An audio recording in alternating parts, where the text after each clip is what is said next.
అసలు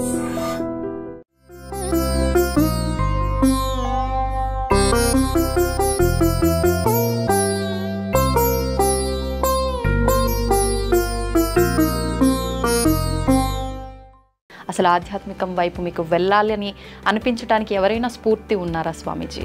ప్రతి మనిషి ఆధ్యాత్మికం కోసమే ఈ దేహధారణ చేయడం జరిగింది. మన భారతీయ సంస్కృతిలో ప్రపంచం అంటే పంచముతో చేయబడినది. అన్యమతాల్లో స్వర్గం ఉందని ఆశ చూపించి మత మార్పిడి చేస్తూ ఉన్నారు. అది కరెక్టే అంటారా స్వామి? ఎవరు యోగాన్ని కోరుకుంటున్నారో వారు స్వర్గాన్ని కోరుకోరు. స్వామీజీ, విద్యకు చదువుకు మధ్య వ్యత్యాసం ఏమైనా ఉందంటారా? రెండు ఒకటే అంటారా? చదువు మార్కుల కోసం చదువుకుంటున్నాం. మనం మార్కులు తెచ్చుకుంటే నువ్వు చదువుకున్నవాడు అవుతావు, కానీ జీవితంలో మార్పుని తెస్తే విద్యావంతుడు అవుతావు. నమస్కారం, వెల్కమ్ టు ఐ డ్రీమ్. నేను మీ విజిత. ప్రస్తుతం మనతో పాటు ఉన్నారు సుమారు 40 సంవత్సరాల నుంచి హిమాలయాల్లోని గుహల్లో ఎంతో పట్టుదలతో, ఎంతో శ్రమతో, ఎలా అయినా తెలుసుకోవాలని ఒక దృఢ సంకల్పంతో ఎంతో కఠోరమైన దీక్షలు, సాధనలు చేసి సాధనలకు సంబంధించిన రహస్యాలను కానీ ఎన్నో మన సనాతన ధర్మం యొక్క విలువలను కూడా తెలుసుకున్న మహా గొప్ప వ్యక్తి ప్రస్తుతం నాతో పాటు ఉన్నారు. వారెవరో కాదండి, హరి ఓం హిమాలయ యోగి సౌరపీఠాధిపతులు సద్గురు శ్రీ శ్రీ శ్రీ యోగి ప్రభాకర్ గురూజీ మనతో పాటు ఉన్నారు. ఇప్పుడు గురుగారితో మాట్లాడి మరిన్ని మంచి విషయాలు తెలుసుకుందాం. ఇంకెందుకు ఆలస్యం, గురుగారితో మాట్లాడేద్దాం. నమస్కారం స్వామీజీ. నమస్తే స్వామీజీ, మీరు హిమాలయాల్లోని గుహల్లో తపోయాత్రలు చేశారని విన్నాము. అసలు ఆధ్యాత్మికం వైపు వెళ్ళాలి అని మీకు ఎందుకు అనిపించింది? ఎప్పుడు ఆధ్యాత్మికం వైపు మీ జీవితాన్ని మళ్లించారు? అసలు ఆధ్యాత్మికం వైపు మీకు వెళ్ళాలి అని అనిపించడానికి ఎవరైనా స్ఫూర్తి ఉన్నారా స్వామీజీ? ప్రతి మనిషి ఆధ్యాత్మికం కోసమే ఈ దేహధారణ చేయడం జరిగింది. ముందుగా తల్లి గర్భం నుంచి బయటపడిన తర్వాత ఈ విశ్వమాయలోకి ప్రవేశిస్తున్నాడు మనిషి. అనేక జన్మలు ఉన్నాయి. ఈ సృష్టిలో 84 లక్షల జీవరాశులు ఉన్నాయి. వాటిల్లో దేవ, మానవ, తిరియక్, స్థావరాదులని 4 రకాల జన్మలు. దేవతలు అనేటువంటిది ఒక జన్మ. దేవతలు కూడా మనకంటే భిన్నమైనటువంటి వారు అనేటువంటి అభిప్రాయం ఉన్నప్పటికీ అది దివ్య అంటే దివ్య అనేటటువంటి సంస్కృత ధాతువు నుంచి వచ్చినటువంటి శరీర ధారణ చేసిన వాళ్ళు దేవతలు. అంటే ప్లాస్మా బాడీస్, అంటే లైట్ బాడీస్, ప్రకాశవంతమైనటువంటి జ్యోతిర్మయమైనటువంటి శరీరాధారణ చేస్తే వాళ్ళని దేవతలు అంటారు. అంటే శరీరం అంటే పాదార్థకమైనటువంటి శరీరం, పాంచభౌతికమైన శరీరం మనుషులకు వచ్చింది. పృథ్వీ ఆపహ తేజస తేజ వాయురాకాశమేవచ. ఈ పంచము కలిస్తే ప్రపంచం అవుతుంది. ప్రపంచం అంటున్నారు కదా, ప్రపంచం. 5తో తయారైనటువంటి దాన్ని ప్రపంచం అంటారు. It's not a world. The world is nothing. There is no meaning for world. But మన భారతీయ సంస్కృతిలో ప్రపంచం అంటే పంచముతో చేయబడినది. పృథ్వీ అంటే మ్యాటర్, లిక్విడ్ వాటర్, ఎయిర్ గాలి, ఫైర్ నిప్పు, ఆకాశం. ఇవి 5 కలిస్తే ఈ ప్రపంచం. ఈ ప్రపంచంలో జీవరాశి ఈ 5తో తయారవుతుంది. ఇది ప్రపంచం. ఆ ప్రపంచం ఈ ప్రపంచం ఒకటే. ఈ పాంచభౌతికమైనటువంటి ఈ లోకంలో పాంచభౌతిక శరీరం వస్తుంది. ఆ లోకంలో వెలుగుతో నిండిన లోకంలో వెలుగుతో చేయబడినటువంటి ప్రపంచం ఉంటుంది. దాన్ని స్వర్గం అని పేరు. ఆ స్వర్గంలో దివ్వే అంటే ప్రకాశము, లైట్, ఆ తేజోవంతమైనటువంటి శరీరాలు అక్కడ పడతాయి. ఆ శరీరాలకి ఈ శరీరాలకి ఉన్న వ్యత్యాసం ఏమిటంటే, ఈ శరీరం జాయతే, వర్ధతే, క్షీయతే అనే 3 పరిణామ దశల్లో ఈ శరీరం ఉంటుంది. అంటే స్వామి ఇంత ఉన్న అమ్మాయి ఇంత అయ్యావు ఇప్పుడు, అవును. అంత ఉన్న అమ్మాయి తర్వాత ఈ అందము, సౌందర్యము ఇవన్నీ కూడా వెళ్ళిపోయి కాలగర్భంలో కలిసిపోతుంది. నిరంతరం మార్పు చెందే శరీరం కలిగినటువంటిది. దీని పేరు మర్త్యలోకము. ఏమంటారు? మధ్యలోకం, మర్త్యలోకము. భూలోకాన్ని మర్త్యలోకం అంటారు. ఓకే. దీనిపైన ఉన్నటువంటి దేవలోకంలో, ఆ లోకంలో శరీరానికి మార్పులు ఉండవు. ఎప్పుడు యవ్వనంలోనే ఉంటారు వాళ్ళు. వాళ్ళ యవ్వనం తరగదిపోదు. ఓకే. వాళ్ళకి కన్నురెప్పలు బ్లింక్ అవ్వవు. వాళ్ళకి నిద్ర ఉండదు. కేవలం సుఖాన్ని అనుభవించడానికి వచ్చినటువంటి దేహాలు దేవతా దేహాలు. అది దేవ. రెండవది మానవ. ఈ మానవులందరూ కూడా ఈ లోకంలోనే పుడతారు. మరి వాళ్ళు ఆ లోకంలో పుట్టినటువంటి వాళ్ళు మమ్మల్ని కూడా ఆ లోకంలోకి తీసుకువెళ్ళొచ్చు కదా అనే కదా ఇక్కడ ఉన్న వాళ్ళంతా స్వర్గం ఉన్నది, అక్కడికి వెళ్ళిపోతే అన్నీ ఫ్రీగా ఉంటాయి. ఏమేమి ఫ్రీగా ఉంటాయి? ఇక్కడ ఏవైతే మీకు విలాసవంత వస్తువులో, భోగ వస్తువులో ఏది మొట్టమొదటి భోగ వస్తువు? స్త్రీ. అక్కడ ఫ్రీగా దొరుకుతారు స్త్రీలందరూ. అదే 16,000 మంది ఫ్రీగా ఉన్నారు అక్కడ సర్వీస్ చేయడానికి. స్పాలు అవన్నీ ఉన్నాయి. ఇక్కడ స్పాలు అంటున్నారు కదా, అవి అక్కడ ఊరికనే ఫ్రీగా ఉంటాయి. బ్రహ్మ, ఓరసి, మేనక, త్రిలోత్తమ, ఘృతాచి 16,000 మంది అప్సరసులు ఉన్నారు. వాళ్ళ సేవలను వినియోగించుకునే వాళ్ళు దేవతలు. అందుకే దేవలోకానికి వెళ్ళాలని అందరూ తాపత్రయపడుతూ ఉన్నారు. అంతేకాదు అక్కడ సురాపానం ఉంటుంది. అంటే ఇక్కడ పబ్బులు, క్లబ్బులకి ఏమీ తక్కువ లేదు అక్కడ. దాని పేరు స్వర్గలోకం. అంతేగాని స్వర్గం అంటే సుఖాన్ని, భోగాన్ని అనుభవించే ఒక కేంద్రము. అందుకే అన్య మతాల్లో స్వర్గం ఉందని ఆశ చూపించి మత మార్పిడి చేస్తూ ఉన్నారు. అది కరెక్టే అంటారా స్వామి? మత మార్పిడి ఎవరు స్వర్గాన్ని కాంక్షిస్తున్నారో వాళ్ళకి కరెక్టే. ఈ స్వర్గాలు, నరకాలు, సుఖాలకి అతీతమైనటువంటిది. ఇవన్నీ భోగాలకు సంబంధించినవి. ఎవరు యోగాన్ని కోరుకుంటున్నారో వారు స్వర్గాన్ని కోరుకోరు. యోగం అంటే నీ యొక్క స్థితిని నీవు చేరడం యోగం. మనం మన స్థితి నుంచి దూరం అయిపోయాం. అసలు మన స్థితి అంటే ఏంటి? అదే వస్తున్నా. మొట్టమొదటి అడిగిన ప్రశ్నకి సమాధానంగా దేవత జన్మ, మనుష్య జన్మ. ఈ మనుష్య జన్మకు వచ్చేటప్పుడు దేవతలు ఆ లోకంలో ఎందుకున్నారంటే కేవలం పుణ్యం చేసిన వాళ్ళు మాత్రమే ఆ లోకానికి వెళ్తారు. మళ్ళా పుణ్యం అంటే ఏమిటి, పాపం అంటే ఏమిటి అనేది అదొక సుదీర్ఘమైనటువంటి అంశం, సమాధానం. పుణ్యం చేస్తే దేవతలై పుడతారు. పాప పుణ్యముల కలయికతోటి ఈ భూలోకంలో పుడతారు. ఈ భూలోకంలోనే పుట్టినటువంటి వాడు కేవలం పాపం చేస్తే తిరియకాదులుగా పుడతారు. తిరియకాదులు అంటే వాళ్ళకి కళ్ళు ఉంటాయి, ముక్కుంటుంది, నోరుంటుంది, మనకున్న భాగాలన్నీ ఉంటాయి. కానీ వాటికి నోటితో మాట్లాడేటటువంటిది ఉండదు.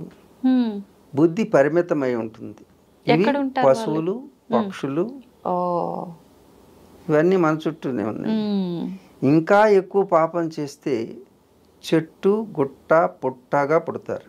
కొండలు, గుట్టలు, చెట్లు. ఇది పాషాణమైన జన్మ అంటారు. వీటిని స్థావరాదులు అంటారు. స్థావర, తిర్యక్, మానవ, దేవతలు. 4 రకాలుగా పుడతామన్నమాట. ఈ పుట్టినటువంటి వాళ్ళలో మనుష్య జన్మ కడు దుర్లభం. మనిషిగా పుట్టడం అనేది దుర్లభమైనటువంటి విషయం. ఎందుకంటే మనిషి ఒక్కరికి ఇలా కూర్చునేటువంటి అవకాశం ఉంది, అలా పెదవులతో నవ్వేటువంటి అవకాశం ఉన్నది. ఇక ఏ జీవరాశి నవ్వలేదు, ఏ జీవరాశి ఆసనంలో కూర్చోలేదు. ఈ ఆసనంలో కూర్చునే స్థితిలో నాడీ మండల వ్యవస్థ ఈ విశ్వ విజ్ఞానాన్ని అంతటినీ తెలుసుకునేటటువంటి ఒక అద్భుతమైనటువంటి డిస్క్రిమినేటింగ్ పవర్, అంటే బుద్ధి, వివేకం కలిగేటటువంటి అవకాశం స్థిరంగా కూర్చునే వాళ్ళకి ఉంటుంది. మాటి మాటికి కదిలే వాళ్ళకి మనసు కదులుతూ ఉంటుంది. ఆలోచనల పరంపర అనేక విధాలుగా వెళ్తుంది. మీ ఆలోచనలు ఎన్ని విధాలుగా వెళ్తుందో మీలో ఉన్నటువంటి అద్భుతమైనటువంటి ఆత్మశక్తి అనేక విధాలుగా స్ప్లిట్ అయిపోతుంటుంది. వికేంద్రీకరణ జరుగుతుంది. ఆ వికేంద్రీకరణ వలన ఆత్మశక్తిని మనం పొందలేక ఈ భౌతికమైనటువంటి పదార్థిక లోకంలో లౌకికమైనటువంటి సుఖాలని కోరుకుంటున్నాం. సుఖం అనేటటువంటిది ఏ వస్తువులోనూ లేదు, ఏ వ్యక్తుల్లోనూ లేదు. కానీ మనం వెతుక్కుంటున్న సుఖం వ్యక్తులు, వస్తువులు. వస్తువు కొన్నప్పుడు కొత్తదిగా ఉన్నప్పుడు చాలా బాగుంటుంది. అవును, ఆనందమే వేరు. కాలం పరిణామ దశను చూసినప్పుడు అది పాతబడిపోతూ ఉంటుంది. శాశ్వతమైనటువంటి సుఖాన్ని ఇవ్వలేదు. అవును, వ్యక్తులు శాశ్వతమైన సుఖాన్ని ఇవ్వలేదు. అందుకు ప్రతి మనిషి రోజు వెతుకుతూ ఉన్నాడు, అసంతృప్తితో జీవిస్తూ ఉన్నాడు. సంతృప్తి లేదు. ఎందుకు అంటే మనిషి ఏది వెతుకుతున్నాడో అది దొరకడం లేదు. కానీ వెతకాల్సిందేదో అది తెలియడం లేదు. ఇది తెలియచెప్పేటటువంటిదే భారతీయ తత్వశాస్త్రం. ఆ భారతీయ తత్వశాస్త్రంలో ఈ మనిషి ఎవరు, ఇది పొందాల్సిందేమిటి, ఆ పొందడానికి చెయ్యాల్సిందేమిటి, చేస్తున్నదేమిటి, ఈ ప్రశ్నలు వేసుకుని జీవితాన్ని కొనసాగిస్తే అది యోగం అవుతుంది. అలాంటి యోగ మార్గాన్ని పొందేటటువంటి అవకాశం ఈ మానవ జన్మకి మాత్రమే ఉన్నది. అందుకే ఈ మానవ జన్మ మనకు లభించడం కాదు దుర్లభమని శాస్త్రాలు ఘోషిస్తూ ఉంటాయి. అందుకు ఆ మానవ జన్మ మనకు వచ్చింది కాబట్టి ఆ మానవ జన్మతో మనం సాధించాల్సింది ఏమిటి అని తెలుసుకునే ప్రయత్నం చేస్తే మనకి సుఖము, శాంతి లభ్యమవుతుంది. ఆధ్యాత్మికం వైపు మీరు ఎందుకు వెళ్ళారు? ఎవరు మీకు స్ఫూర్తి? ఈ ఆధ్యాత్మికం అనేటువంటి ప్రతి ఒక్కరిలోనూ ఉంటుంది. అదే ఈ అన్వేషణ. ఆ అన్వేషణలోనే ఈ ప్రపంచంలో వెతుకుతున్నాం. ప్రపంచంలో బాహ్య ప్రపంచంలో వెతుకుతున్నటువంటిది ఏదైతే ఉందో ఆ ప్రపంచం అంతా తిరగాలంటే అంతరిక్షం వరకు వెళ్ళాలంటే అందుకే సైంటిస్టులు అంతరిక్షంలోకి వరకు వెళుతున్నారు. కనీసం ఈ గ్రహాన్ని విడిచి పక్క గ్రహాన్ని కూడా తెలుసుకోలేకపోయారు. ఈ అనంతమైనటువంటి ఆకాశంలో అనంతమైనటువంటి గ్రహాలను ఎప్పుడు తెలుసుకుంటారు? అందుకే అంతరిక్షంలో ప్రయాణం చేసేది సైంటిస్టులు అయితే అంతరంగంలోనే అంతా ఉన్నదని తెలుసుకుని అంతరంగంలో ప్రయాణం చేసి తెలుసుకున్నవారు సెయింట్స్, భారతీయ సనాతన ఋషులు. అందు గురించి ప్రతి ఒక్కరూ కూడా ఆధ్యాత్మిక చింతన అందరిలోనూ ఉన్నది. కానీ అది తెలియక ఆధ్యాత్మిక చింతన అంటే ఆనందాన్ని వెతకడం. ఆనందం అంటే ఎవరు అంటే నీ స్వస్వరూపం. ఆనందం బయట నుంచి రాదు. ఏ వస్తువు నుంచి ఆనందం పొందలేము మనం. మనలో ఉండేదే ఆనందం. ఇతనితో మాట్లాడితే ఇతనితో ఉంటే నాకు సుఖం ఉన్నది అని నువ్వు అనుకుంటేనే సుఖం ఉంటుంది. అవతల వాడు సుఖం ఇస్తే సుఖం ఉండదు. మనం ఫీల్ అవుతాం. You must feel it. That is your experience. You are the centre of everything. Nothing else in this universe. You are the universe. If you feel it, if you experience it, then only happy. It will fulfill. నువ్వు అనుకోకపోతే నీకు ఇంద్రలోకం నుంచి ఇంద్రుడు వచ్చినా నీకేమనిపించదు, సుఖాన్ని ఇవ్వలేరు. అలాగే నీకు చుట్టూ ఏసీలు ఉన్నా నీవు అనుకూలంగా అనుకోకపోతే ఒళ్ళంతా వేడిగా ఉంటుంది. కాబట్టి సుఖం, సంతోషం, ఆనందం వీటి గురించి తెలుసుకోవాలి. సుఖం అంటే ఏమిటి, సంతోషం అంటే ఏంటి, ఆనందం అంటే ఏమిటి చెప్పండి. కేవలం ఈ లౌకికమైనటువంటి వాటి నుంచి నువ్వు సుఖాన్ని పొందవచ్చు, సుఖాన్ని కొనుక్కోవచ్చు. వేడిగా ఉంటే ఒక ఏసీ కొనుక్కోవచ్చు, సుఖంగా ఉందనుకోవచ్చు.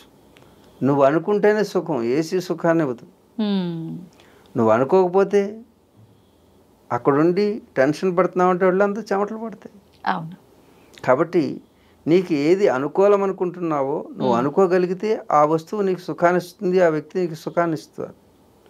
నువ్వు అనుకోకపోతే ప్రతికూలమైతే అది నీకు సుఖాన్ని ఇవ్వలేదు. సుఖం అనేది శారీరగతమైంది. శరీరానికి సుఖంగా అంటే కంఫర్ట్గా ఉంటే దాని పేరు, అనుకూలంగా ఉంటే సుఖం. ఇక సంతోషం అంటే మనసుకి అనుకూలంగా ఉంటే సంతోషం. ప్రతికూల పరిస్థితులు శారీరకంగా ఉన్నప్పటికీ నీ మనసు సంతోషంగా ఉంటే చెట్టు కూడా ఒక 5 స్టార్ హోటల్లా కనపడుతుంది. లేకపోతే 5 స్టార్ హోటల్ కూడా చాలా చెట్టు కింద కనపడుతుంది. నువ్వు అనుకోగలిగితే అది మానసిక స్థితి. అంటే సంతోషం మనోగతమైంది, సుఖం శరీరగతమైంది. ఈ రెండూ కూడా తాత్కాలికంగా ఉండేటటువంటివి, సంతోషము సుఖం కూడా. కానీ ఆనందం అనేది ఎప్పుడు ఉండేది. అది ఎక్కడి నుంచి వచ్చేది కాదు, అది కొనుక్కునేది కాదు, కనుక్కునేది కాదు, కొనుక్కుంటానికి దొరికేది కాదు. ఈ కొనుక్కుంటానికి అతీతమైనటువంటిది, అందనిది, అందరిలో ఉండేది ఆనందం. సంతోషం ఆనందం రెండు ఒకటి కాదా స్వామి? ఏంటి వ్యత్యాసం? చెప్పానుగా, మనసులో అనుకుంటే అది సంతోషం, శారీరకంగా పొందితే దాని పేరు సుఖం. ఓకే. శారీరకంగా నీకు సుఖం వచ్చినా నీ మనసులో సంతోషం లేకపోతే ఈ సుఖం ఎందుకు పనిచేయదు? కానీ ఈ రెండు తాత్కాలికమైనటువంటివి, సుఖ సంతోషాలు. కానీ ఆనందం అనేది నీ స్వస్వరూపం, దాన్ని ఎక్కడా కొనలేము, కనుక్కోలేము, ఎప్పుడు ఉండేది, శాశ్వతమైనది. ఇది తెలుసుకున్న చిన్నప్పుడే అవగతమైంది నా తల్లిదండ్రుల ద్వారా. అప్పటి నుంచి అన్వేషణ అనేది సహజ స్వభావ సిద్ధమై నాలో ఉద్భవించినటువంటిదే ఆధ్యాత్మికమైనటువంటి స్థితి. ఇది ఎక్కడి నుంచి రాదు, నీలోనే ఉంటుంది ఆధ్యాత్మిక స్థితి. ఆధ్యాత్మిక స్థితిని ఏ గురువు ఇవ్వలేడు, ఏ మార్కెట్లో కొనలేవు, మనమే అనుభూతి చెందాలా. నీకున్నదే ఆధ్యాత్మిక స్థితి. దీనికోసం ప్రత్యేకంగా రావాల్సింది లేదు, ఆకర్షితులు అవ్వాల్సింది లేదు. కాకపోతే నీలో ఉన్న దాన్ని ప్రేరణ చేయడానికి ఎదురుగా ఏదో ఒక ఇన్సిడెంట్ జరగాలి. ఆ ఇన్సిడెంట్ ఏమిటి అని అడుగుతున్నావు. కానీ నన్ను పుట్టించేటప్పుడే మా తల్లిదండ్రులు ఆ యొక్క సంకల్పంతో పుట్టించారు. అంచేత నాకు ప్రత్యేకంగా ఇన్స్పిరేషన్ అంటూ ఏమీ లేదు. నా జీవన విధానమే ఆధ్యాత్మిక జీవన విధానం.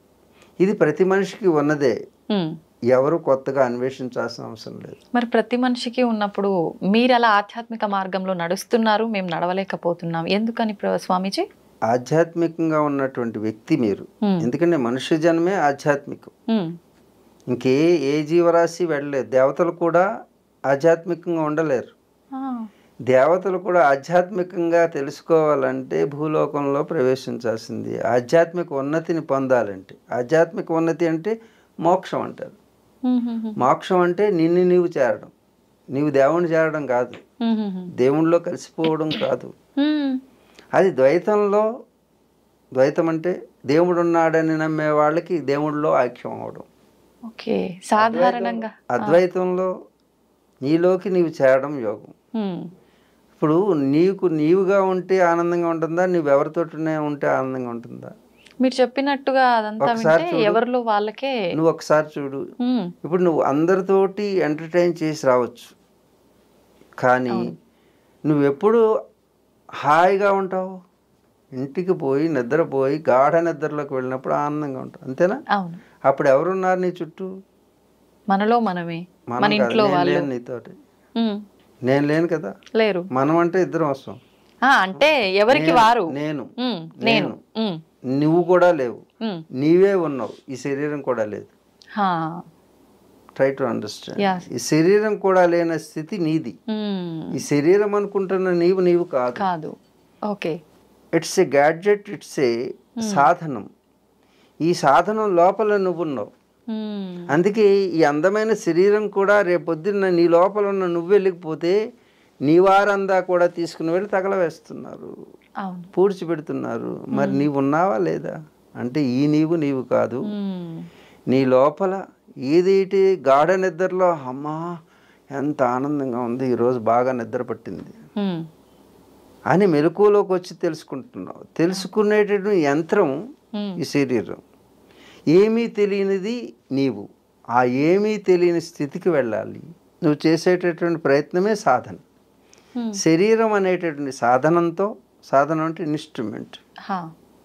ఈ ఇన్స్ట్రుమెంట్తో సాధించాల్సింది ఏదో అది సాధిస్తే దాని పేరు సాధన. ఏం సాధించాలి మనం?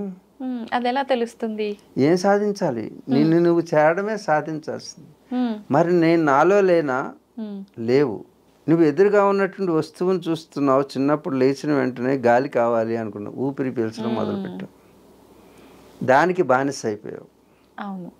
తర్వాత ఎవరో ఆకలేస్తుంది కడుపులో, అమ్మ యొక్క స్తన్యాన్ని చూసావు, తీసుకుంటాం, పాలు తాగడం మొదలుపెట్టావు, పాలకు బానిస అయ్యావు.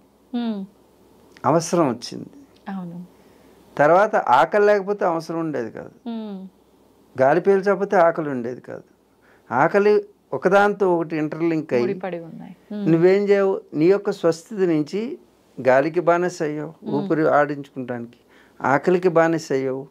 తర్వాత రిలేషన్, ఈ ఆకలిని తీర్చుకోవడానికి అమ్మ అవసరం కాబట్టి అమ్మకి బిడ్డగా మారిపోయావు. అవును. అమ్మ చెప్పినటువంటి తండ్రి అంటే తండ్రికి బిడ్డగా మారావు. అన్నదమ్ములు, అక్క చెల్లెళ్ళు అన్నిటికీ బందీగా మారిపోయి ఈ బందీలు సంబంధమై నీ లోపల ఉన్నటువంటి నీ స్థితి నుంచి నువ్వు స్ప్లిట్ అవ్వడం మొదలుపెట్టావు. తర్వాత పెద్దది, చిన్నప్పుడు బాల్యావస్థ క్రీడాసక్త, ఆట వస్తువులు యందు మనసు పాడేసుకున్నావు. Your energy towards the playing objects. That means you are splitting your energy towards the objects in this world. ఈ ప్రపంచంలోకి నీవు నీ శక్తిని విస్తారంగా తీసుకుని వెళ్ళావు. ఈ వస్తువులు అయిపోయినాయి.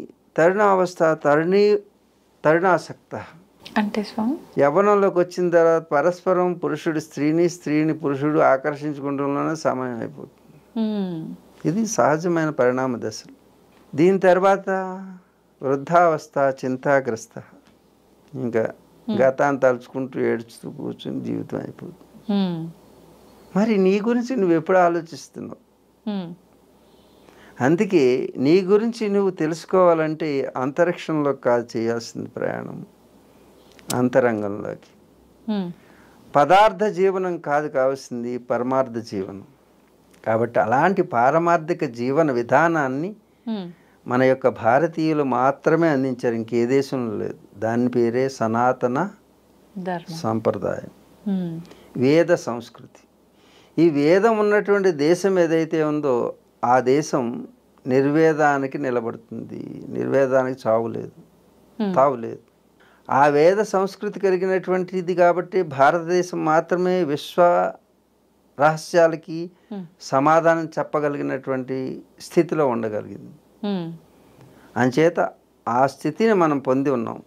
ఆనందాన్ని మన యొక్క స్వస్వరూపంగా పొంది ఉన్నాం కాబట్టి మనకి ఎవరి ఇన్స్పిరేషన్ అక్కర్లేదు. మీరు కొంచెం ప్రయత్నం చేస్తే చాలు మీ యొక్క స్థితిని మీరు పొందగలగడానికి అవకాశం కలుగుతుంది. అలాంటిదే మేము కూడా పొంది ఉన్నాము. అందు గురించి అది చిన్నప్పుడే తెలిసింది కాబట్టి చిన్నప్పటి నుంచి ఆ మార్గంలో ఉన్నాం. అలాగని లౌకిక ప్రపంచంలో లేమా? ఉన్నాం. లౌకిక అలౌకిక ప్రపంచంలో సమర్థత కలిగిన వాడే యోగి. కేవలం అలౌకిక ప్రపంచం మాత్రమే కాదు, లౌకిక ప్రపంచంలో ఉన్నటువంటి సర్వస్వాన్ని తెలుసుకున్నవాడు అలౌకిక ప్రపంచాన్ని అధిగమించగలడు.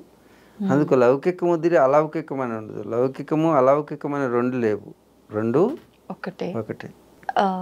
ఎవరికి వాళ్ళు తెలుసుకోవాలంటే ప్రయత్నం మొదలు పెట్టాలి అన్నారు కదా స్వామి. ఏ రకంగా ప్రయత్నం చేయాలి?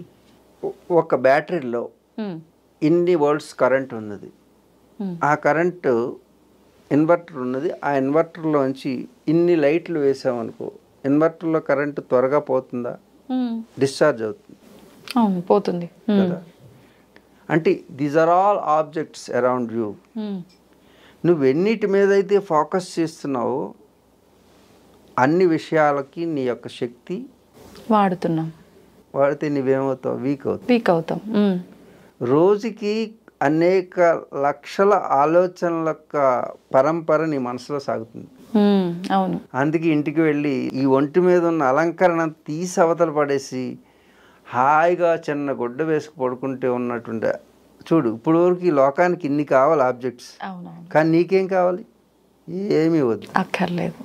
నువ్వు ఏకాంతంగా ఉన్నప్పుడు వచ్చేటటువంటి అర్థమవుతుందా? అంటే ఇవన్నీ అవసరమా అనవసరాలా? అనవసరం. అనవసరాల కోసం నీ జీవితాన్ని వెచ్చిస్తున్నావు, అవసరం కోసం కాదు. నీ అవసరాలన్నీ కూడా ఈ ప్రకృతి ఇచ్చింది సహజంగా. గాలి అవసరమా? ఫ్రీగా వచ్చిందా? వచ్చిందా? ఇది కొనుక్కుంటే వస్తుందా? కొనుక్కుంటే ఎంత డబ్బు అవుతుంది? చాలా. నీరు ఫ్రీగా వచ్చిందా? కానీ కొనుక్కుంటాం మొదలుపెట్టాం. అగ్ని ఫ్రీ, వేడి. భూమి ఫ్రీగా వస్తుందా రాదా? ఇప్పుడు అన్ని డబ్బులు పెట్టే కదా. నువ్వు అమ్ముకుంటాం మొదలుపెట్టావు, నమ్ముకుంటాం మానేసి. అవన్నీ ప్రకృతి ఫ్రీగా ఇచ్చిందా? ఉచితంగా ఇచ్చింది కదా. ఇవన్నిటికంటే వాల్యూ అయింది ఈ సృష్టిలో ఏదైనా ఉంది? ఈ 5 వాల్యూ అయింది భూమి, నీరు, అగ్ని, వాయువు, ఆకాశం.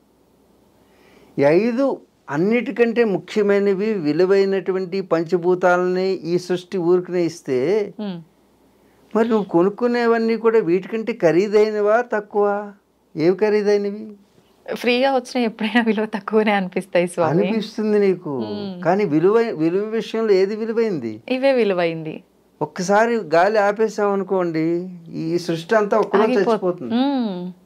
అంతే కదా. ఈ భూమి ఒకసారి కృంగిపోయింది అనుకోండి, పౌడర్ అయిపోయింది అనుకోండి, మనం గొప్పవాళ్ళు అనుకున్న ఒక్కరు ఉంటారా ఇక్కడ? లేదు. మరి ఏది విలువైంది? నీకు రోజంతా 24 గంటలలో 12 గంటలు వెలుగునిస్తున్నాడే సూర్యభగవానుడు. ఆయన ఇవ్వకపోతే మీ ఇన్వర్టర్లు, మీ యొక్క ఇవన్నిటికీ ఎంత ఖర్చు అవుతుంది చూసారు? దేవుడు వెలిగిస్తే మనం వెలుగుని కొనుక్కుంటున్నాం. మనిషి స్వార్థంతో భూమిని అమ్మడం మొదలుపెట్టాడు. నమ్ముకుంటే మనకు భోజనం పెట్టేది. అలాంటి భోజనం పెట్టే అమ్మని అమ్ముకుంటాం మొదలుపెట్టాడు. నమ్ముకుంటాం మాని భూమి పో అనుకుంది. భూమి తర్వాత నీరు మీరై మీకు జీవజలమై మిమ్మల్ని నిలుపుతున్నది నీరైతే అది ఉచితంగా ఇస్తుంది. నీరు లేకపోతే 1 గంట బ్రతకలేవు. ఆ నీరు ఈ శరీరంలో జీవమై నిన్ను నిలుపుతుంది. ఆ నీటికి విలువ కట్టగలవా? కానీ దాన్ని కూడా అమ్మడం మొదలుపెట్టాడు. మనిషి స్వార్థం. అగ్నిని అమ్మడం మొదలుపెట్టాడు, వాయువుని అమ్మడం మొదలుపెట్టాడు. రేపటి నుంచి మీ ముక్కుకి కూడా మీటర్ పెట్టేటటువంటి వస్తాయా స్వామి? మీ ముక్కుకి మీటర్ పెడతారు. ఎంత గాలి పీల్చావో దానికి డబ్బు కట్టండి. ఇవి రేపు రాబోయే కార్పొరేట్ వ్యాపారాలన్నీ ఇలాగే ఉంటాయి. అగ్నిని అమ్ముతున్నారు చూశారు కదా, ఈ కరెంట్ ఇవన్నీ కూడా అమ్ముతున్నారు, నీటిని అమ్ముతున్నారు, వాయువుని అమ్మడం మొదలుపెట్టారు. ఇప్పుడు మీకు వచ్చినాయి ప్యూరిఫైయర్స్ అని అమ్ముతున్నారా? మీ గాలి, మీ ఇంట్లో గాలిని మీకు అమ్ముతారు. తర్వాత ఇంక మిగిలింది ఆకాశం. ఆకాశం కూడా అమ్మడం మొదలుపెట్టారు. తెలుసా తెలీదా? ఆకాశంలో కాలనీస్ రాబోతున్నాయి. అవునా? Space colonies. ఆ అంతరిక్షంలో మీకు రియల్ ఎస్టేట్ మొదలవుతుంది. రాసుకోండి, యోగి ప్రభాకర్ చెప్తున్నటువంటి భవిష్యత్. భూమి మీద కాలనీలు అయిపోయినాయి, చంద్రుడి మీద కాలనీలు అయిపోయినాయి, అమ్మేశారు. మార్స్ మీద కాలనీలు అయిపోయినాయి, ఇక అంతరిక్షంలో కాలనీలు వస్తాయి, స్పేస్ సిటీస్. ఓకే, ఎప్పుడు చూడబోతున్నాం స్వామి? మీరు వితిన్ ఒక 10-20 ఇయర్స్లో మార్స్ మీద మీ పిల్లల్ని ఇస్తారు. అమెరికా ఎవరు? చంద్రమండలంలో ఇస్తారు మీ పిల్లల్ని. మా అల్లుడు చంద్రమండలం G20లో చేస్తున్నాడు, లేకపోతే స్పేస్ స్టేషన్లో చేస్తున్నాడు. ఏం చేస్తున్నాడంటే స్పేస్ వాకర్గా చేస్తున్నాడు అంటే జాబ్. ఆశ్చర్యంగా వింతగా ఉంది స్వామి. స్పేస్ సిటీస్ తయారవుతాయి. స్పేస్ సిటీస్ మీరు మడత పెట్టుకుని మీ ఇల్లుని తెచ్చుకుని జేబులో పెట్టుకుని తెచ్చుకోవచ్చు. మీ ఇల్లు అన్ని గొడ్డతోటి ఇల్లు ఉంటాయి, కాలిపోవు. అన్ని గదులు మీరు గొడ్డలతో చేసుకుంటారు. మీ ఇల్లుని మీరు మడత పెట్టుకుని తెచ్చేసుకోవచ్చు. ఈ ఇల్లు ఉండవు. ఈ అంతరిక్షం అమ్మడంతో ప్రపంచ వినాశనం పూర్తయిపోతుంది. ఎందుకంటే పృథ్వీ ఆపహ తేజ వాయుర్ ఆకాశమేవచ 5 భూతాలను ఎప్పుడైతే అమ్ముకున్నాడో అప్పుడు ఈ మనిషి వినాశనం పూర్తి అయిపోయింది, ఒక సైకిల్ పూర్తి అయిపోతుంది, మరలా రీజనరేషన్ స్టార్ట్ అవుతుంది, మళ్ళా సృష్టి మరలా మొదలవుతుంది. అంటే అప్పుడు మనం అంతా ఎవరం నేను ఉండను, నువ్వు ఉంటావో లేదో నాకు తెలియదు. అంతమైపోతుంది అంటే ఎవరు ఉంటారనే కదా. మన శాంపిల్ చూపించాం కదా, కరుణ కరుణ కరుణ కరుణ చూపిస్తేనే అలా ఉంది. ఇక ఈ పంచభూతాలని అమ్మేసుకుంటే మనిషి, నమ్ముకోవాల్సిన మనిషి అమ్ముకుంటున్నాడు.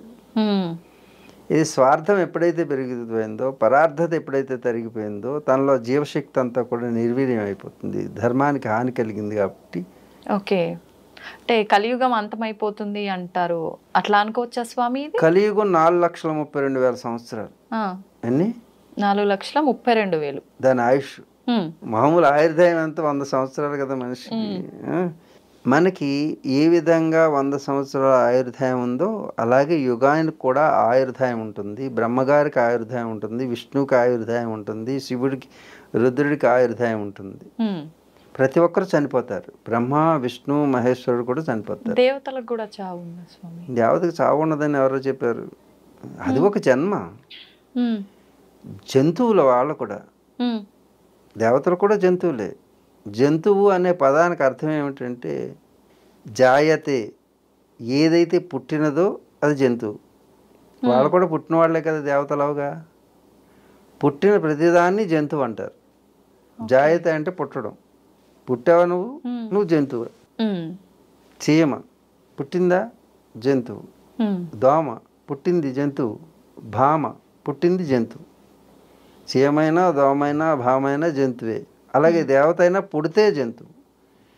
ఏదైతే పుట్టిందో దానికి 3 పరిణామ క్రమాలు ఉంటాయి. ఏమిటంటే జాయతే, వర్ధతే, క్షీయతే. జాయతే అంటే పుట్టడం, పుట్టిందా పెరగడం, సహజమైన పరిణామ క్రమం. పెరిగిందా చనిపోతుంది. కానీ దేవతలు ఆ అంటే ఆ జన్మని వదిలేసి మరో జన్మ తీసుకుంటారు లోక కళ్యాణార్థం కోసం అంటారు, కానీ చనిపోతారు పుట్టుక చావులని ఎక్కడ వినలేదు కదా స్వామి. నీ కాలంలో, నీ వయసులో, నీవు చేయగలిగిన సమయంలో ఆ రూపం ఈ రూపం ఈ రూపం ఎన్ని మార్పులు వచ్చింది? అప్పుడు ఫోటో ఇప్పుడు ఫోటో ఒకలాగా ఉందా? లేదు. అలాగే మార్పులు ఎన్ని అవతారాలు ఎత్తావు నువ్వు? బాల్యం, కౌమారం, యవ్వనం, వృద్ధాప్యం అన్నిట్లో నీ రూపం మారింది. అలాగే వాళ్ళకి కూడా ఆ యొక్క స్థితిని బట్టి ఆ రూపాలు మార్చుకుని వాళ్ళు వారి పని చేస్తుంటారు. చ అంటే కామరూపులు. వాళ్ళు ఏ రూపం కావాలంటే ఆ రూపాన్ని ధరించేటువంటి శక్తి వాళ్ళకు ఉంది, మనకు లేదు. ఉన్నది నీకు కూడా. నువ్వు ఒక సినిమాలో ఒక యాక్టర్గా ఉంటే ఇంకొక సినిమాలో ఇంకొక హీరోయిన్ ఇంకొక పాత్ర ఉంటుంది. ఇది చేయొచ్చు నువ్వు, పాత్రలు మాత్రమే మార్చొచ్చు. అలాగే వాళ్ళు కూడా పాత్రలు మారుస్తున్నారు. పాత్రను బట్టి వేషధారణ రూపం ఎలా వస్తుందో ఆ స్క్రీన్ మీద వాళ్ళు ఈ స్క్రీన్ మీదకి అలాగే వస్తున్నారు. అంతే, దెర్ ఇస్ నో డిఫరెన్స్. వాళ్ళ యొక్క కాల పరిణామం ఎక్కువ. ఆ పరిమాణాన్ని బట్టి వాళ్ళు అవతారాలు. ఎంత ఉంటుంది స్వామి అంటే చెప్పచ్చా? చెప్తాను. 4,32,000 సంవత్సరాల కలియుగం ఈ కలియుగం. అందుకే ఈ కలియుగం ప్రథమ పాదంలో ఉన్నాం. 5,000 సంవత్సరాలు అయింది మనకి, 5,200. 4,32,000 సంవత్సరాలు ఉంది కలియుగం. అప్పుడే ఇంకెంత ఉంది? కలియుగం అంతం ఎలా అవుతుంది? అవునవును, 4,32,000 సంవత్సరాలు అయితేనే కలియుగం అంతం అవుతుంది. మరండి ఇప్పుడే భరించలేకపోతున్నాం ఈ దాష్టికాలు ఏమిటి అని అడుగుతుంటారు చాలా. ఈ దాష్టికాలు పరాకాష్ఠకు వచ్చినప్పుడు మళ్ళీ సైకిల్ స్టార్ట్ అవుతుంది. దాష్టికం పరాకాష్ఠకు వచ్చిన తర్వాత మళ్ళీ ధర్మం, పాత పాలు తాగడం, పాత కొర్రలు తినడం, పిడకలతో వంట చేసుకుంటాం, పుల్లలతో వంట చేసుకుంటాం, మళ్ళీ మొదలవుతుంది. పాత పంటలు మళ్ళా దున్నుకుంటాం, ఆవును కట్టేసుకుని పాలు పితుక్కుంటాం, ఈ నైటీలు ఇవి మానేసి చీరలు కట్టుకుంటాం, నిక్కర్లు వేసుకుని ఆడవాళ్ళు తిరుగుతున్నారు కదా. వీళ్ళ పరాకాష్ఠకు వచ్చేసారు, చివరి వరకు వచ్చేసినాయి గుడ్లు. పెద్ద 7 గజాలు చీరలు చిన్నవి అయిపోయినాయి కదా, మళ్ళీ ఇవి పొడుగు అయిపోతాయి. ఇలా సైక్లింగ్ జరుగుతుంటుంది. అంతేగాని ఏ పరాకాష్ఠ లేదు, ఏమీ ఉండదు. ఇది కాలచక్రం అనమాట. ఇలా పైకి వచ్చేస్తుంది, మళ్ళీ కిందకి వెళ్ళిపోతుంది. అందుగురించి పాత అలవాట్లన్నీ మళ్ళీ వచ్చేస్తాయి. మా అలాంటి వాళ్ళని ఇప్పుడు పిలుస్తున్నారంటే మొన్నటి వరకు పబ్లు క్లబ్లు నిండిపోయి ఇప్పుడేమో ఆశ్రమాలు నిండిపోతున్నాయి. అవును, అంటే పూర్వకాలానికి వెళ్ళిపోతున్నారు అందరూ. వెళ్ళిపోతున్నారు, అన్నీ వస్తున్నాయి ఒకదాని తర్వాత ఒకటి. ఈ సైకిల్లో అది పెద్ద మాకేం విచిత్రం అనిపిస్తుంది. స్వామి మీరు ఈ లోకం అంతా పాడైపోతుంది, వచ్చి ఉద్ధరించండి. ఉద్ధరించడానికి ఏమీ ఉండదు. ఉద్ధరించడం అంటే ఆ సైకిల్ని ఆపడం. ఓకే, ఆపడం మంచిదా చెడ్డా? మంచిదే, కానీ మంచిది సాధ్యపడుతుంది కాదు. ఆ సైకిల్ ముందుకు నడవాలంటే ఆపకూడదు. ఆపకూడదు. అవునవును, సృష్టి ధర్మానికి అందుగురించి విరుద్ధం. ఎవరు ఈ లోకాన్ని ఉద్ధరించేవాళ్ళు లేరు, ధరించేవాళ్ళు లేరు. It's a common cycle, natural cycle is there. అయినా అది ఆపడం సాధ్యపడుతుందా స్వామి? ఒక స్త్రీ ఋతుక్రమం మొదలైంది. మొదలైతే పండగ చేసుకుంటున్నావా, దండగ అనుకుంటున్నావా? పండగ చేసుకుంటాం. పండగ చేసుకోవాలి కదా. ఇప్పుడు పాడవుతుంటే పండగే చేసుకోవాలి. అది పాడవట్లా, నేచర్లో ఒక సైకిల్ స్టార్ట్ అయింది. ఓకే, పాడవడం అనేది సహజమైన పరిణామ క్రమం. ఇప్పుడు బిడ్డ పెద్దదైంది అని సంకేతం చెప్తుంటే అమ్మ చెప్పొద్దు అంటే తల్లి అయ్యేటువంటి అర్హత ఈ రోజు నుంచి వచ్చింది అని ఒక సంకేతం అది. అలాగే లోకంలో చెడిపోతుంది, అదేదో భయంకరంగా ఉంటుంది చిన్నపిల్లలకి తెలియక. అవును, ఆ స్థితి అలాగే మీకు భయంకరంగా ఉంటుంది. ఏది జరిగే పెద్ద పిల్ల అయినటువంటి ఒక స్త్రీ అంటే ప్రకృతిలో రీప్రొడక్టివ్ సిస్టమ్ నువ్వు అర్హురాలు అని తెలియజేయడానికి వచ్చినటువంటి ఒక ప్రక్రియ, ఒక పరిణామ దశ. ఆ పిల్లకి భయంకరంగా అనిపిస్తుంది కదా. అవును, ఆ తల్లికి తండ్రికి భయంకరంగా ఉంటుందా? మరి తల్లిదండ్రుల పొజిషన్లో ఉన్నటువంటి మాకు ఈ లోకం చెడిపోతుందంటే మాకే భయం లేదు. చెడు పోతుంది, వెళ్ళిపోతుంది, లోపల ఉన్న చెడు పోతుంది అని ఆ తల్లికి ఎలా తెలుస్తుందో మాకు అలాగే తెలుస్తుంది. మేము ఉద్ధరించట్లేదా అంటే ఉద్ధరించాల్సింది ఏమీ లేదు. చూస్తూ ఉండడం, దాని గురించి తెలుసు కాబట్టి ఈ లోకం గురించి మేము కంగారు పడం. బిడ్డ యొక్క రజస్వలం చూసి ఆ తల్లి పొంగిపోతుంది, బిడ్డ ఇబ్బంది పడుతుంది. ఇబ్బంది పడడం కాదు, కంగారు పడిపోతుంది. అవును, అర్థమైందా? ఆ బిడ్డ స్థితి ఈ లోకంది, ఆ తల్లి స్థితి మాది. ఓకే, ఇప్పుడు చెప్పు, లోకం చెడిపోతుందా, చెడు పోతుందా? మీకు తెలిసినంత వరకు చెడు పోతుందని తెలిసినంత వరకు చెప్పు. ఇప్పటి వరకు విన్నావా, వినలేదు? మీరు చెప్తుంటే కరెక్టే అనిపిస్తుంది స్వామి, కానీ మేము చూస్తుంటే మాత్రం మా ప్లేస్ నుంచి ఇలాంటివన్నీ జరుగుతున్నాయి కదా, ఎందుకు ఆపలేకపోతున్నారు? ఆ బిడ్డ స్థితిలో ఉన్నామని అర్థం. నా స్థితికి రావాలంటే నువ్వు కూడా అనుభవం వస్తుంది, తప్పదు. ఈ లోకం అంతా కూడా బిడ్డ స్థితిలో ఉంది కాబట్టి తండ్రి స్థితిలో యోగులు ఉంటారు. కాబట్టి వాళ్ళకి ఏం కంగారు లేదు. వాళ్ళని ఉద్ధరించాలా అని అనుకుంటారు, వాళ్ళు సహజం. తల్లి ఏంటి ఇలాగ ఆనందంతో పండగ చేస్తుంది, నాకెంత ఇబ్బందిగా ఉంటే కడుపు నొప్పి వచ్చింది, ఇవి వచ్చింది, అవి వచ్చింది, అంత బాగాలేదు, చిరాకుగా ఉంది అనిపిస్తుంది. ఆ బిడ్డ స్థితి ఆ తల్లికి ఉండదు, తనకు ఆనందం వస్తుంటుంది. ఎందుకంటే ఈ పరిణామ దశలో ముఖ్యమైన ఘట్టానికి చేరిందని, ఈ లోకం కూడా పరిణతి చెందుతూ ఆ స్థితికి వచ్చింది అంటే పరాకాష్ఠకి చేరాడు అనుకో, ఒక నాయకుడు కానీ ఒక పరిపాలకుడు కానీ వాడు అంతం వచ్చింది అని తెలుసుకో. ఓకే, ఇప్పుడు జరాసంధుడు కానీ అర్థం, జరాసంధుడు ఎంత ఇబ్బంది పెట్టాడు, పరాకాష్ఠకి వచ్చి. గజాసురుడు దేవుణ్ణే కడుపులో పెట్టేసుకోవాలనుకున్నాడు. జరాసంధుడు భూమిని అంతటిని పొందేయాలనుకున్నాడు. చెట్టు గుట్ట పుట్ట రాయి రప్ప మట్టి మశానం అన్నీ అమ్మేసుకున్నాడు. ఎవరు? జరాసంధుడు, గజాసురుడు, నరకాసురుడు. జాగానా పాలకుడు ఇలా ఉంటే జగనాసురులు అవుతారు, ప్రళయం. ఇది తెలిసిన యోగులు తల్లి స్థితిలో ఉంటారు. కాబట్టి ఇది పరిణామ దశలో నాయకులు పుడుతుంటారు, వినాయకులు పుడుతుంటారు. ఇది ఒక కాలచక్రం. ఆ కాలచక్రంలో జరిగేటువంటి నువ్వు ఏ పొజిషన్లో ఉన్నావో అక్కడి నుంచి భయం అనిపిస్తుంది. కానీ నీ తర్వాత జనరేషన్కి అది అలవాటు. వాళ్ళేం కంగారు పడరు, ఎందుకంటే వాళ్ళు ఆ స్థితిలోనే పుట్టారు. నీకు గతం తెలుసు కాబట్టి గతం కంటే భిన్నంగా అనిపిస్తుంది. కాబట్టి నీకు అది కంగారుగా అనిపిస్తుంది. మీ బిడ్డను చూసి, మీ ఆడపిల్లను చూసి నువ్వేమనిపిస్తావు? ఈ పిల్ల నా మాట వింటలేదు, ఏవేవో అలవాట్లు ఉంటుంది. వాళ్ళ అలవాట్లు అవి, నీ అలవాట్లు అవి. నీ అలవాట్లో ఏళ్ళుంటే ఈ జనరేషన్ ఎందుకు అవుతుంది? అంచేత ఏ తల్లులు కంగారు పడకండి, మీ బిడ్డలు సేఫ్, వాళ్ళ సంరక్షణ వాళ్ళు చూసుకుంటారు. కాబట్టి మనం ఉద్ధరించక్కడ భయపెట్టకుండా ఉంటే చాలు. మీరు భయపెట్టకుండా ఉంటే వాళ్ళ అభయం వాళ్ళలో వస్తుంది. భయంతో కాలాన్ని అర్థం చేసుకోండి, కాలచక్రాన్ని అర్థం చేసుకోండి, సమాజాన్ని అర్థం చేసుకోండి. ఇవన్నీ పరిణామ దశలు. మరి మీ పాత్ర ఏంటి అంటారంటే, ఈ పాత్రని యథాతథంగా జరిపించడం, దాంట్లో వచ్చేటువంటి విషతుల్యమైనటువంటి అనర్థాలు ఏవైనా వస్తే వాటిని వెనక నుంచి రక్షించటం, దానికి సంబంధించింది నిగూఢమైనటువంటి రహస్యకంగా ఉండి, ఏ విధంగా మన శరీరంలో బ్రెయిన్ లోపల నుండి పనిచేస్తూ శరీరంలో ఉన్నటువంటి అవయవాలన్నీ సంరక్షిస్తూ ఉంటుందో, అదేవిధంగా యోగి గుహలో ఉండి వాడు చేయాల్సిన పని చేయించే వాటితో చేయిస్తుంటాడు. ఇప్పుడు అర్థమైందా? మీరు గుహల్లో ఎందుకుంటారంటే మీ బ్రెయిన్ ఎందుకు గుహలో ఉంది? మీ బ్రెయిన్ ఎక్కడ ఉంది? బయటకు వచ్చిందా ఎప్పుడైనా? లేదు. మరి కాళ్ళు ఏమో నడుస్తున్నాయి, చేతులేమో చేస్తున్నాయి, కళ్ళేమో చూస్తున్నాయి, చెవులేమో వింటున్నాయి, ముక్కేమో వాసన చూస్తుంది, పళ్ళేమో కొరికేస్తున్నాయి, పెదాలేమో నవ్వేస్తున్నాయి. ఇన్ని పనులు చేస్తుంటే వీళ్ళందరూ మీరెందుకండి లోపల కూర్చున్నారు అని అడిగిందనుకో ఎవరైనా మీ బ్రెయిన్ని, నువ్వు సమాధానం చెప్పు, అప్పుడు నేను సమాధానం చెప్తాను. అందుకు అందరూ బయటకు రారు.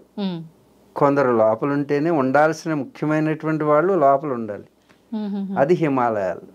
ఆ హిమాలయాలు అనేది ఫ్లూయిడ్స్ తోటి ఉంటుంది. మేము చేసే తపస్సుకు వచ్చేటువంటి వేడి ఆ వేడి లోకాన్ని దహించేస్తుంది. ఆ వేడిని బయటికి రాకుండా ఇన్సులేటర్ కింద ఉపయోగపడేవి హిమాలయాలు. కరెంటు ప్రవహించే ఒక విద్యుత్ తీగకి పైన ప్లాస్టిక్ తోటి ఒక స్లీవ్స్ వేస్తారే, మరి ఒక యోగిలో వచ్చేటటువంటి శక్తిని ఈ విశ్వం అంతా వ్యాపింపచేసే శక్తి, కేంద్రమైనటువంటి యోగి తనలోంచి వెలువరించేటటువంటి శక్తిని స్టిమ్యులైజ్ చేసి ఫిల్టరైజ్ చేసి ఈ లోకానికి అందించాలి. అవును. ఈ శరీరంలో ఉన్నటువంటి నాడీ మండల వ్యవస్థ ఎంత ఉందో తెలుసా? 72,72,10,211 నెర్వ్స్ ఉన్నాయి. కమ్యూనికేషన్. ఓకే. ఈ వేలు ఇలా కదలాలంటే దీనికి ఎంత మెకానిజం, సిగ్నలింగ్ ఎక్కడి నుంచి రావాలి, కమాండ్ ఎక్కడి నుంచి రావాలి? Command centre, central commanding centre brain. ఇక్కడ ముట్టుకున్న వెంటనే వేలుతోటి కొట్టాడనే సంగతి దీనికి తెలిసిపోయింది, దానికి ఆన్సర్ కూడా ఇచ్చేసింది.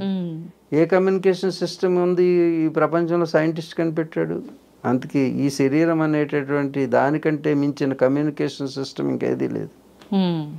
చిన్న దాంతో ఛానల్స్ అన్నీ, ప్రపంచంలో ఛానల్స్ అన్నీ చూస్తున్నావే, మరి యోగి తన లోపల నుంచి ఎన్ని ఛానల్స్ చూడగలడు? మనిషి కనిపెట్టిన మిషనే ఇన్ని ఛానల్స్ని చూపిస్తుంటే నీవు ఎన్ని ఛానల్స్ని చూడగలవు లోపల? విశ్వాన్ని అంతటినీ చూడగలిగినటువంటి విశ్వదర్శినివే నీవు. కానీ ఆ గ్యాడ్జెట్ని ఎందుకు ఉపయోగించట్లేదు నువ్వు? ఈ శరీరాన్ని వాడడం లేదు. అందరి శరీరంలోనూ ఈ శక్తులన్నీ ఉన్నాయి. నువ్వు ఆకాశంలో ఎగరగలవు, నీటిలోనూ కూర్చోగలవు, అగ్నిలో ప్రశాంతంగా కూర్చోగలవు. ఎలా సాధ్యపడుతుంది? ఎప్పుడైతే బాహ్యమైనటువంటి విషయాల వైపు నీ శక్తిని you are draining your energy towards particular objects, worldly objects, ప్రాపంచిక వస్తువుల మీద, వ్యక్తుల మీద నువ్వు నేనేమి ఎక్కడ ఏమి చూడనండి, కళ్ళు మూసి కూర్చుంటాను అని అన్నావు అనుకో, మనసు ఓపెన్ చేసి కలలు కంటుంటావు. దానికి ఎంత ఎనర్జీ కావాలి? అవును.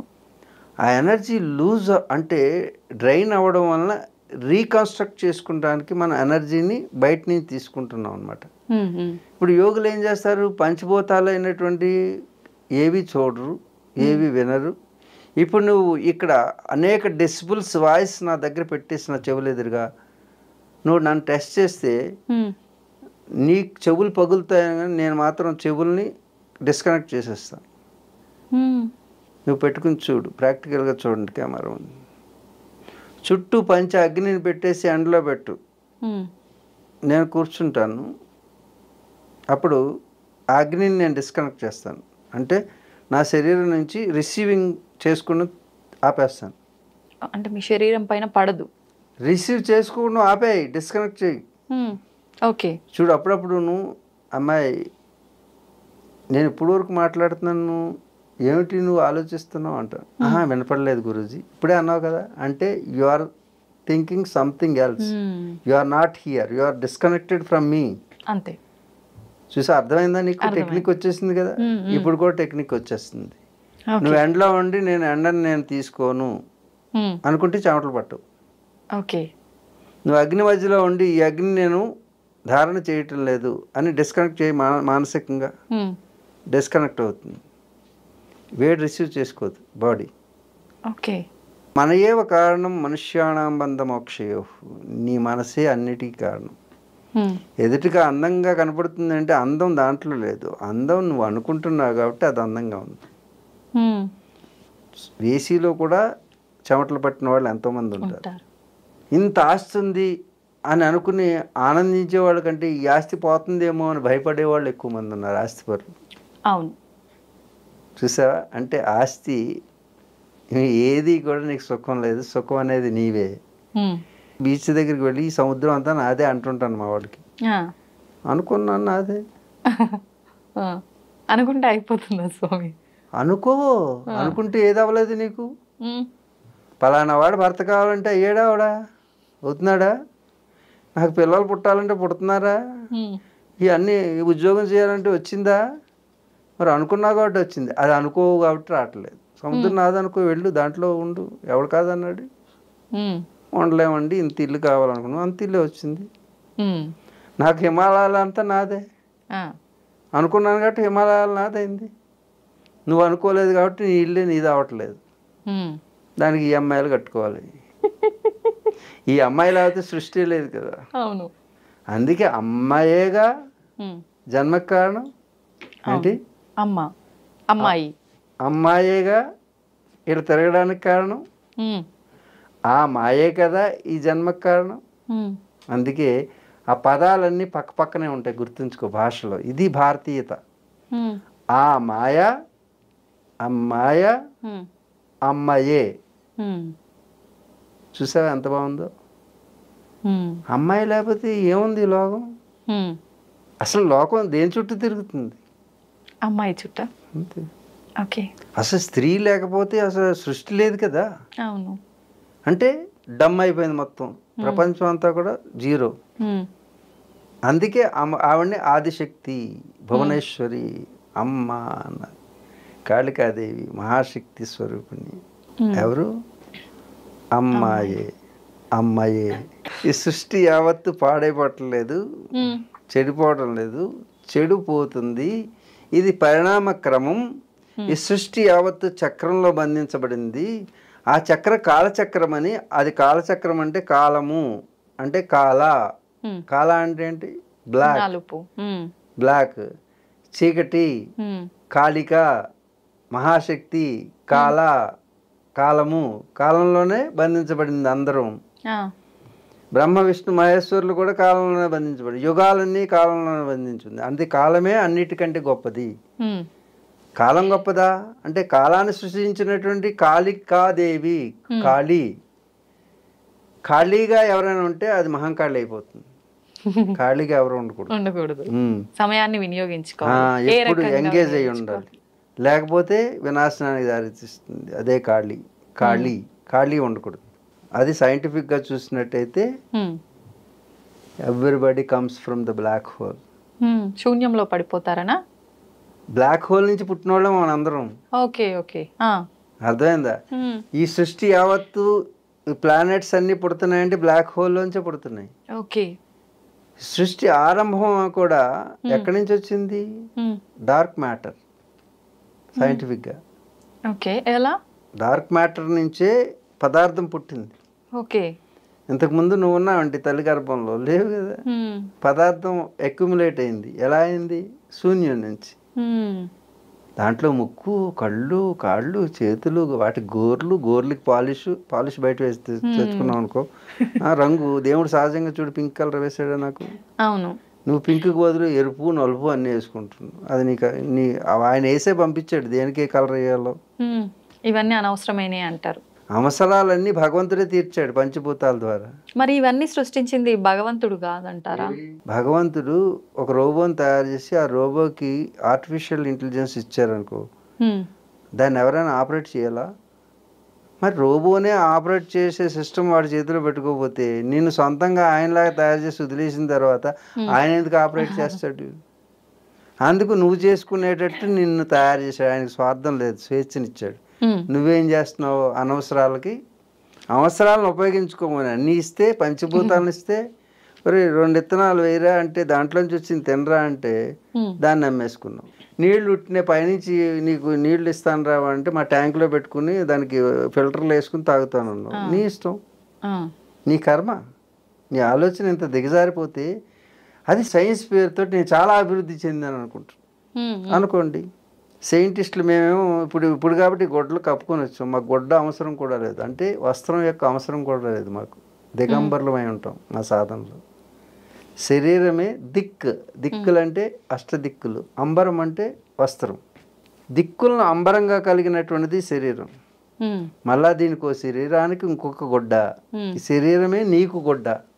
నువ్వు లోపల ఉన్నావు కదా, నువ్వు వెళ్ళిపోతే ఈ శరీరాన్ని ఏం చేస్తున్నారు? కాల్ చేస్తున్నారు. మరి ఏది గొడ్డ? ఈ శరీరమే ఒక వస్త్రం. మళ్ళా దీనికి వస్త్రాలు అంటే ఒక గ్యాడ్జెట్టే దానికి కవర్ వేస్తే ఆ కవర్కి మళ్ళా కవరు. అందుకే ఇది ఆధునికులు ఆడే ఆట. ఆధునికత పేరుతో ఆధునికులు ఆడే ఆట. సహజంగా పరిణామ దశలు వస్తుంటాయి. బుద్ధివంతుడి నుంచి బుద్ధి క్షీణత, బుద్ధి క్షీణత నుంచి బుద్ధిమంతులు పుడుతూ ఉంటారు. ఇది ఒక కాలచక్రం. కాబట్టి ఈ కాలం అనేటటువంటి చక్రంలో జరుగుతున్నటువంటిది యథాతథంగా దర్శిస్తూ దేని యందు వికారం చెందకుండా నీవు నీ స్థితిలో ఉండగలిగితే అది యోగం అవుతుంది. స్వామీజీ, విద్యకు చదువుకు మధ్య వ్యత్యాసం ఏమైనా ఉందంటారా? 2 ఒకటే అంటారా? చదువుకుంటున్నావు నువ్వు చెప్పు, చదువుకున్నావా లేదా? చదువుకున్నా. కొన్నా. ఇది చదువు కొనబడేది కాదు. చదువుకి విద్యకి మధ్య ఉన్నటువంటి వ్యత్యాసం ఏమిటి అని అడుగుతున్నావు. చదువు అంటే ఇంగ్లీష్లో చదువుతూ ఉంటావు. అంటే నువ్వు ఒక పుస్తకాన్ని దాంట్లో రాసినటువంటి విషయాన్ని చదువుకొని అది మెమరీలో పెట్టుకొని మరలా తిరిగి దాన్ని పరీక్షల్లో రాసేస్తే బాధ్యత అయిపోతుంది. అంతవరకు. చదువు మార్కుల కోసం చదువుకుంటున్నాం మనం. చదువుకుంటున్నాం మార్కుల కోసం. అవును. మార్కుల కోసం నువ్వు చేసే ప్రయత్నాన్ని, పుస్తకాల ద్వారా నువ్వు తెలుసుకునే దాన్ని చదువు అంటారు. చదువు మార్కులనిస్తుంది, కానీ విద్య మార్పునిస్తుంది. మార్కులు తెచ్చుకుంటే నువ్వు చదువుకున్నవాడు అవుతావు, కానీ జీవితంలో మార్పుని తెస్తే విద్యావంతుడు అవుతావు.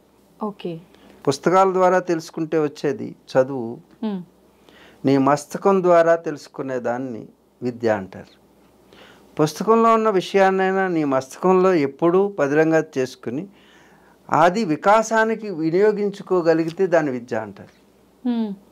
అర్థమైందా? అందుకు నేనేమి చదువు కొనలేదు, నేను విద్యావంతుడిని అంటాను. విద్య మనం మనోవికాసాన్ని పొందింపజేసి బుద్ధి విచక్షణను పెంచి తద్వారా సత్యాన్ని తెలుసుకోవడానికి ఉపయోగపడేది విద్య. కానీ చదువు వాస్తవిక దృక్పథం అంటే సైన్స్ ఎంతవరకు తెలుసుకుంటుందో అది చదువు. కానీ చదివి ఈ చదువు ఎక్కడ ఆగిపోతుందో, ఇంకా తెలుసుకోలేదో, ఆ తెలియని దాన్ని తెలియజెప్పేటటువంటి సత్యాన్ని గురించి తెలియజెప్పేది విద్య. ఏంటి?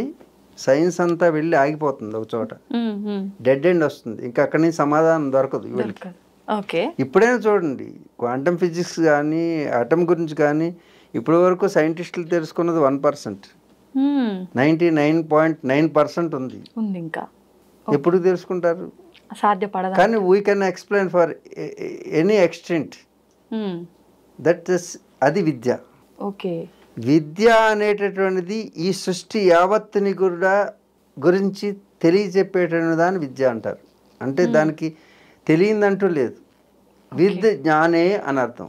విద్య అనే పదం దేని నుంచి వచ్చిందంటే విద్ అనే సంస్కృత ధాతువు నుంచి వచ్చింది.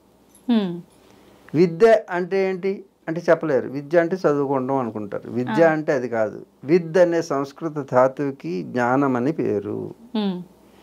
విద్య అనేది కలిగినటువంటి దేశం ఈ ప్రపంచంలో ఏదైనా ఉంటే ఈ భూమండలం మీద అది భారతదేశం. మిగతా వాళ్ళు విద్యావంతులు కాదు, నువ్వు అడిగినట్టు చదువుకున్న వాళ్ళు. చదువుకుంటే సైంటిస్టులు అవుతారు, విద్యావంతులైతే సైంటిస్టులు అవుతారు. ఋషులే విద్యావంతులు. ఋషులు కలిగిన దేశం భారతదేశం. విద్య, చదువు. చదువు జీతాన్ని ఇస్తుంది, బ్రతుకు తెరువునిస్తుంది. కానీ విద్య జీవితాన్ని ఇస్తుంది, అది జీవితానికి పరమార్థం చూపిస్తుంది. అలాగే చదువు ఎప్పుడూ కూడా పుస్తకంలో ఉంటుంది, విద్య మస్తకంలో ఉంటుంది. చదువు కొంటే వస్తుంది, విద్య తెలుసుకుంటే వస్తుంది. అందుకే పుస్తకంలో కొంతే ఉంటుంది, మస్తకంలో అంతా ఉంటుంది. పుస్తకంలో ఉండేది చదువు, మస్తకంలో ఉండేది విద్య. విద్య వికాసాన్ని ఇస్తుంది, చదువు ధనాన్ని ఇస్తుంది, విద్య సాధనాన్ని ఇస్తుంది. అలాగే చదువుకుంటే మార్కులు వస్తాయి, విద్యావంతుడైతే జీవితంలో మార్పులు వస్తాయి. ఈ విధంగా చాలా చెప్పొచ్చు. ఇది ప్రాస కాదు, భాష, సంస్కృతి, భాష పక్కనే ఉంటాయి. మీరు వెతుక్కుంటే చాలా అద్భుతమైనటువంటి విషయాలు వెలుగులోకి వస్తాయి. ఇది భారతీయ భాష యొక్క గొప్పతనం, భారతీయ విద్యా విధానం యొక్క గొప్పతనం. విద్యని ఆధారం చేసుకునే భారతీయులు జీవిస్తుంటారు. విద్య అంటే జ్ఞానే అని అర్థం, జ్ఞానం అంటే తెలుసుకునేది అని అర్థం. తెలుసుకోవడం అంటే దేని గురించి, ఏది ఇప్పటి వరకు ఈ సృష్టిలో ఏది తెలియలేదో తెలుసుకుంటే దాని గురించి తెలియచెప్పేదాన్ని విద్య అంటారు. అలాంటి విద్యావంతులు కలిగినటువంటిది భారతదేశం. భా అంటే తేజస్సు, తేజస్సు అంటే జ్ఞానము, జ్ఞానం అంటే విద్య. భా రతీయులు, రతి అంటే ప్రక్రియ, రతి జరిపేరు అంటారు. రతి అంటే ఆనందాన్ని పొందడానికి చేసే ప్రక్రియ. ఆ ఆనందాన్ని పొందడానికి చేసే ప్రక్రియ దేనితో జరుగుతుంది? భా ద్వారా. భా అంటే జ్ఞానము, జ్ఞానం అంటే తేజస్సు, తేజస్సు అంటే విద్య. విద్య ద్వారా మాత్రమే పొందగలిగింది ఆనందము. ఆ ఆనందాన్ని పొంది ఎప్పుడు ఆనందంగా ఉండేవారు భారతీయులు. ఇది భారతీయులు అంటే. నిజంగా మీరు వస్తున్నారనగానే నేను ఎన్నో క్వశ్చన్స్ అడగాలని అలా ఫిక్స్ అయిపోయి ఉన్నా స్వామీజీ. కానీ అసలు ఒక్క క్వశ్చన్ కూడా నేనైతే అడగలేదు. అసలు అడగాలన్న థాట్ కూడా రాకుండా మొత్తం మైమర్చిపోయా అని చెప్పాలి మీ మాటలకి. అసలు ఇంతసేపు మాట్లాడుకున్నాం కదా, దాదాపు గంట పైనే. అసలు ఎంత తెలుసుకున్నా, నేను ఇంత కూడా తెలుసుకోలేదేమో, ఇంకా చాలా ఉంది మీ నుంచి తెలుసుకోవాల్సింది అని అనిపిస్తుంది. సమయం అంతా అయినట్టు అనిపించింది, 1 hour అయినట్టు లేదు అనిపించలే. అసలు 1 hour చేస్తున్న ఫీలింగ్ లేదు. హ్యాపీగా అలా చాలా ఆనందంగా, మీరు ఇందాక అన్నారు కదా ఆనందం అని చెప్పి, సంతోషం, ఆనందం, ఆనందం అనుభూతి అంతా నేను చెందిన ఫీలింగ్ నాకు ఉంది నిజంగా. చాలా సంతోషం.